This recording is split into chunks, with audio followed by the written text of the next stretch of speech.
Russia targeted the international base of French and Polish troops near Lviv. It's day 671 of Russia's operation in Ukraine. Let's dive deeper.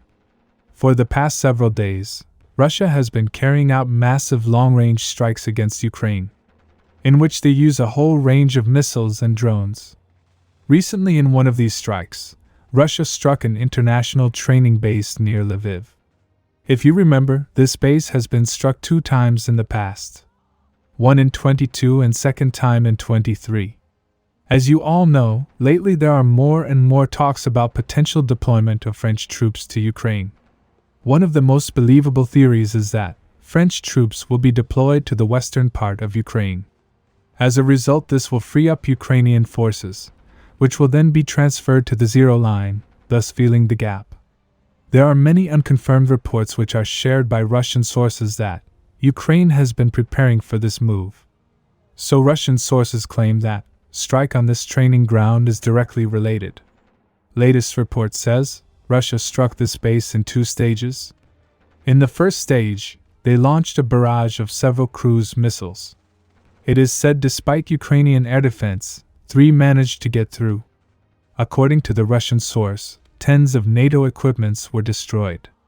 After which the second stage was delayed by half a day to let the high alert cool down. After which at night, Russian MiG-31 launched Kinzhal missiles. Russian sources reported that this time barracks and buildings were the target. As a result, Ukraine suffered high losses. They further claimed that at the time of the strike, foreigners from countries like French, Poland were present. However, this being a military facility, exact numbers have not been confirmed. Deployment of Western troops has a potential to change this operation for the worse. As many Russian sources have speculated, foreign troops will be the first priority for Russia. This can escalate the situation very much. Now, as I have said at the start, Russia has been targeting several important points like this. I will cover the most important strikes one by one in the coming videos, as the information gets clear.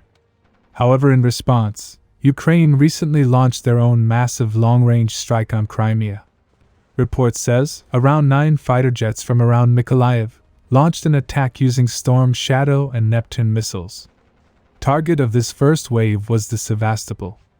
It is reported that 2 missiles were launched on the warship parking lot and ship repair yard. However, it is said that 1 missile did not explode, and the second one hit some equipment, but sources say no damage was reported. While Ukrainian sources say 2 Russian ships received damage. However, recent satellite images did not show any damage. In addition, in the first wave, the building of municipalities and Black Sea Fleet were targeted.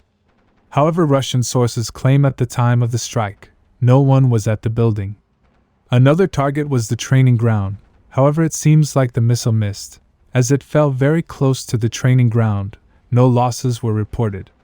In the meantime, Ukraine launched a second wave from Odessa, in which drones and Neptune missiles were used. However, Russian air defense, already on high alert, were able to intercept nearly all the targets. Furthermore, there is one interesting theory. Many Russian sources claim that, at the time of the strike, Ukraine used F-16 jets to launch the missiles. In addition, they claim that they actually used the strike to safely land fighters in Ukraine.